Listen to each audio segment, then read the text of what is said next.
Hello and welcome to the KE Report. I'm your host, Shad Markwitz, and I'm speaking today with Akiba Leisman, President and CEO of Mako Mining, traded on the TSX.V under the ticker MKO, and on the OTCQX under the ticker MAKOF. And Akiba, it's great having you on the show to get an update from Mako Mining. You had some news out that I want to lead with here just on March 13th, and it deals with the Las Conchitas property where you've made some more high-grade intersections of gold, 13.43 grams per ton gold and 36.8 grams per ton silver over 9 meters. And this is 57 meters from surface, so pretty shallow as far as where you're finding the gold. Give us an update here on some of the exploration the team's been doing on the ground at the Las Conchitas deposit. Thanks, Chad, for having me on again.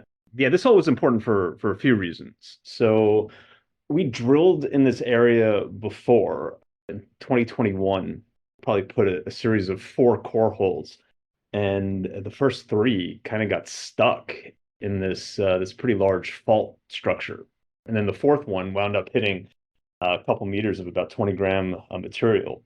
So it was very clear that something was there, but it was a pain in the ass to drill because of this pretty significant structure that was running through it.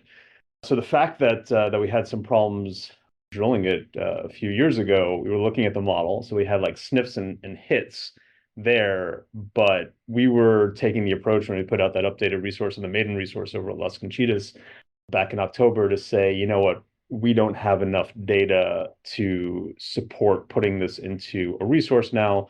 Let's get it out there in the public domain, and then we'll come back to it. Literally the same thing we did in 2020. So when we put out our resource in 2020 and we reduced our predecessor's resource pretty significantly, everybody was all up in arms. Oh my God, the resource is so small. Oh my God. And we told everybody like explicitly that we did this because we're planning a mine around this. We need to mine. So it's not like we're trying to fluff up our stock to get XYZ hedge fund or retail investor to have like a high print of our equity.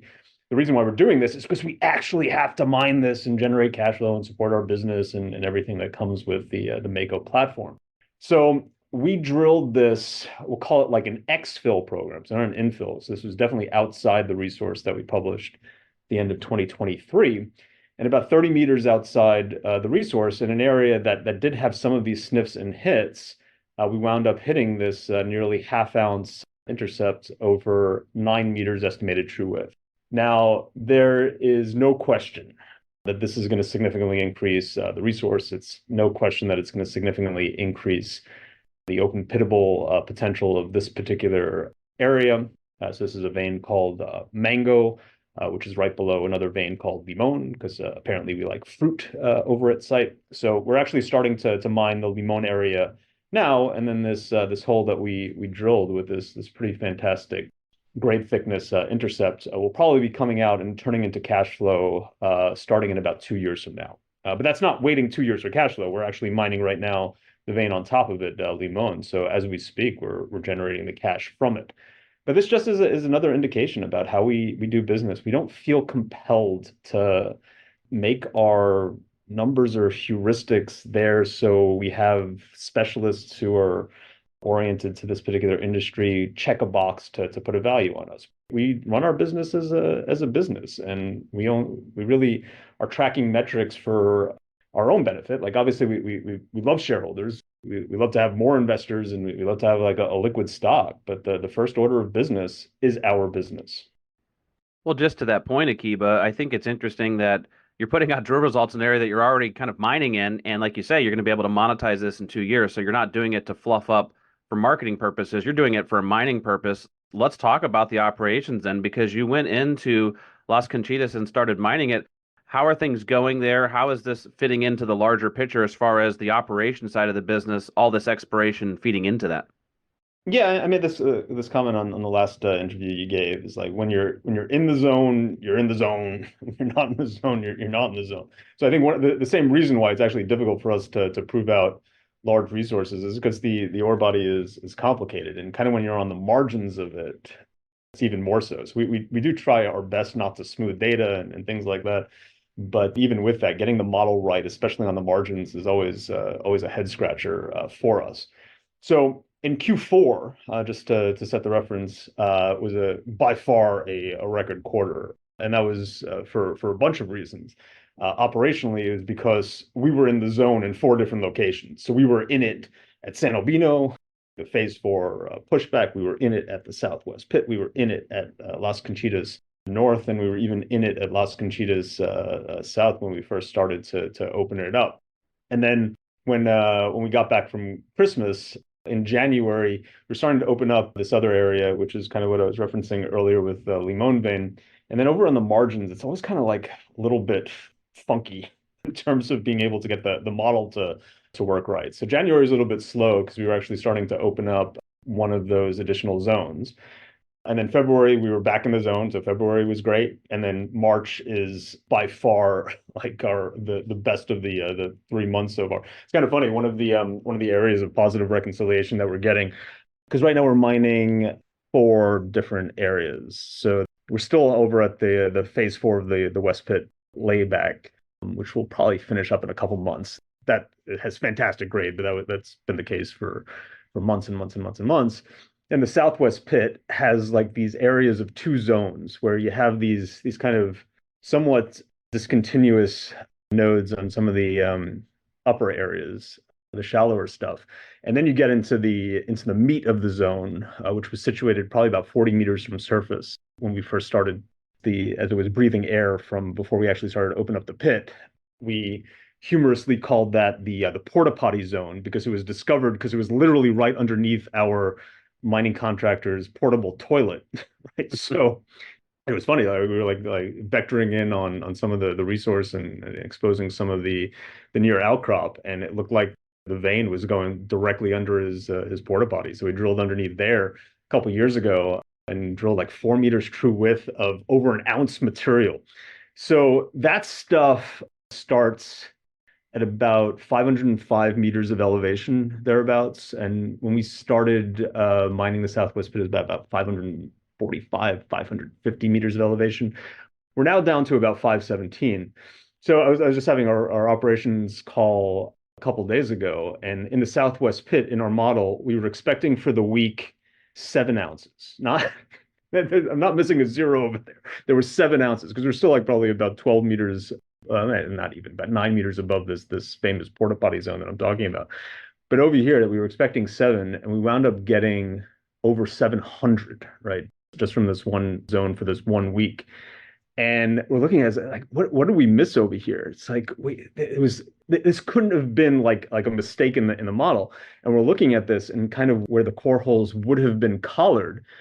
And lo and behold, the reason why we actually didn't drill this area is because this was the guy's workshop. We actually didn't have the ability to drill in this particular zone. So lo and behold, you're getting like these pockets of ore above the porta potty zone that are just showing up in the model. So there's a lot of like great attributes of our mine in that it's like super high grade, super low cost by definition. And then some of the things you have to deal with from a challenge perspective is that this is not an easy ore body. So this is definitely one where you have these boudins, it pinches and swells. I think this 9-meter intercept, it's not like I'm saying that there's like 9 meters of a continuous vein across our property. So you have to roll with the punches, and it really becomes a necessity to have kind of like the hands-on operating team that we have in order to take this material profitably out of the mine. Like anybody that actually has like a really good technical background, they go to site and saying, I can't envision any other team doing what you're doing right now. So it really is a huge testament for our CEO Jesse Munoz, his entire team down at site in terms of what they're able to do with this very unusual project. Yeah, it's very non-traditional, even drilling under the workstation and the porta potty to find those high-grade results and be surprised to the upside. Upside surprises are good and rare in the mining business. And your team has just really executed on the exploration side too. They continue to find new areas. Like you have said many times, Akiba, it's a complex ore body. I am going to put a image underneath this interview for those following along so they can kind of see the drill hole plan. And it shows you that El Limon vein, the Mango area. There's also some other areas on here where you've put out some drill holes in the past at Las Dolores, and I know further north there's some areas like Mina Francisco and San Pablo where you've done a lot of drilling. Are there any other targets that your team's pretty excited about that they want to get back and test with the drills? Yeah, I mean, you can see in the image that you're likely going to be putting out is that you have a lot of drilling that was down in the south, but even that clearly was not enough, right? So we're putting out drill holes that are very obvious extensions for our resource. The stuff to the north was somewhat drilled out because we had some shallow pits there in the north. The difference between the north and the south is actually not great in continuity. What it is the stuff up in the north actually goes into the hills. So topography is somewhat working against you. So the open pit potential of the north was limited. So it was really only going to be maybe about a half year's worth of mining. So starting in June, we mined it, and then we basically finished mining the open pit part of the north early this year. Now, that being said, we actually left like outcropping, like don't tell too many people about this, but we left outcropping 25-gram material just sitting at surface, just clearly just waiting for an underground, a very, very shallow underground to take the remaining stuff out. Now, the stuff over in the south is different in that it actually has topography working with you in your favor, very similar to our primary San Albino mine, where effectively the vein is going parallel to topography, to the hills. So even though the pits themselves aren't going to be going more than like 80 or 90 meters deep from breathing air, the actual dip potential on the south can be hundreds and hundreds and hundreds of meters in the open pit, just because you're taking down the side of these hills to take out the material. And just lastly on this, looking at the map, you can see the stuff in the center, right? There's no reason why there aren't other deposits in the center, but it just has a lot less drilling density than we had in the south and even the north. Well, you must be a mind reader, Kiba. That's exactly what I was going to ask you. It's like, what about in between those two areas, the north and the south? There's all that area in between. So definitely some more opportunity there. And I'll also point people to the small little embedded map, the location map on that image. You'll see on there also Puerto Rios and La Segoviana. We've talked about that in previous episodes, but maybe just speak to people about the regional exploration opportunity on the overall land package. Yeah, I put in my quote in this press release that we have hundreds, literally hundreds of targets across our 188 square kilometer land package, 28 kilometers of strike, and the mineralization goes off our property in either direction. One of our directors, Dr. Rael Lipson, just published a paper in economic geology with the world's preeminent orogenic gold specialist, Dr. Richard Goldfarb. For anybody that's inclined to read academic papers, do that. For those that are not, I'll give you the three-sentence punchline for what it is that orogenic systems like this, they tend to cluster around certain mineral inventory levels over time. So it's actually unusual to find these systems contain less than millions and millions of ounces of gold. The challenge for a deposit like ours is that it is shallow dipping. So you don't, for geological reasons, it's kind of difficult to really get the controls down on this. And then for just ordinary stuff where it's actually kind of difficult to drill out tonnage with this kind of geometry as well, that you're always going to have like limited resources. But I've said this with you going back years, is that literally every single signature that we have on our property is that this system is the type of system that really does have the capacity to contain millions and millions and millions of ounces when all is said and done. The two broader areas that we're mining right now, San Albino and Las Conchitas, even though we're mining from four separate pits at this point, is really just a tiny postage stamp of what this property is capable of delivering. And then later this year, we're probably going to start the portal development for going underground. So by the end of next year, we anticipate mining properly from the underground. And I've said this from the start, is that if we can prove the economic viability of an underground operation, just because of what orogenic deposits tend to be, is that the dip potential of these things can be measured in the many kilometer range. Is that if you can prove the economic viability of an underground, just put a zero on all your numbers. I mean, it basically is that simple, kind of in the broad sense of the world. Well, it's going to be exciting because not only do you have the exploration potential at surface, but you have that underground optionality to continue to increase the mine life, hit more pay dirt at depth, and transition really from an open pit to an underground mine like so many companies have done previously. It just shows the bigger picture for Mako Mining. But in that bigger picture for Mako Mining, in addition to the organic growth the company has on tap, maybe just speak to the idea that you're also still looking at the option of accretive transactions to grow the business through acquisitions. Yeah, I used another term where a lot of mining executives are always afraid to use it. I don't know, maybe out of superstition or maybe just appropriateness in general. But in my quote, I said, look, guys, we're in a bull market. So everybody has to change their frame of reference. And I love situations like this. If you think about actually what happened in February or even the early part of this year, so we basically had gold consolidate between 2000 and high 2000s dollars an ounce. Fundamentally, like unless you're really bad, like you have a really bad asset or really bad operators, this is the type of environment where you actually make money, and most companies are. They weren't making as much money per ounce as we were in Q4 as an industry average, but it was pretty good fundamentally. But the sentiment was so bad is that everybody thought that we were actually still in a bear market, and then lo and behold, when we actually started to really break out, I think there's a lot of inertia in people's mentality about where we are. So I've been very vocal about M&A for a couple of years because look, I thought we have a platform, we have a team, we have access to capital, we have a lot of things that this industry really covets. So the platform that we have right now was very well suited to be used to acquire other assets, trading at effectively distressed valuations for a long period of time because a lot of those attributes that we bring to the table were lacking for other companies. Sometimes because of things that they did wrong, and sometimes because it's just like the hand that people have been dealt because we kind of were in a real bear market for quite some time. So I've been very vocal about M&A, but it's difficult to do M&A in bear markets because not everybody is prepared psychologically to go through that and everything that comes with it. So we were actively kicking tires for a while, and I've made many public comments about that, and it wasn't just aspirational. It was because there were real conversations going on. Now that the sentiment has shifted, now that we're in a bull market, I put it on Twitter for many months now, but put it in the press release this past week. We are in a bull market. It means you got to get your bull market playbook out, and it does bring opportunities to the table. Now, there's a lot of things that remind me about with Mako that remind me about another. As most of your listeners know, we have a controlling shareholder named Wexford Capital. One of Wexford's more famous portfolio companies is a company called Diamondback Energy. It's been a member of the S&P 500 for quite a few years now. And then during the Super Bowl, they announced an acquisition of their neighbor for over US $30 billion to become the third largest landholder in the Permian Basin and third or second largest producer. Now, Diamondback started from scratch in Wexford's offices. It was kind of a struggle to get everything up and running for 4 or 5 years.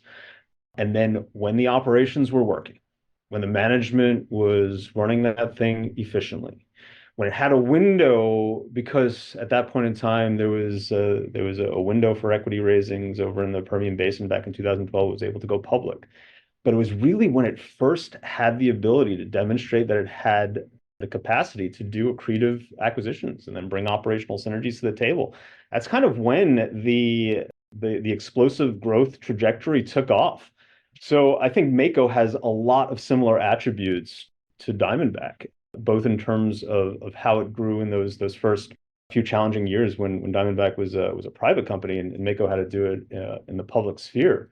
But now there's just a lot of things that remind me of that growth trajectory right around the time that Diamondback went public in 2012.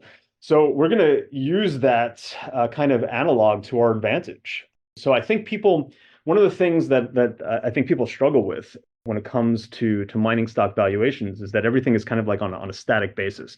They're basically saying, all right, what is your, like, if you have like a resource, you can always like value people on bullshit, right? It's like, oh, all right, how many ounces do you have in the ground? Like, what kind of like blah, blah, blah, blah, blah. And then you can check off all these boxes that the mining specialists do. So that's one way of valuing it. The other way of valuing it is like, all right, now you're in production and you're looking at cash flow. It's like, all right, well, there's your cash flow. Well, how cheap are you? What is your price to cash flow? What is your price to earnings and things like that? But when you are in this stage, when you're coming into a bull market, when you have your platform working the way it should, effectively the sky can be the limit.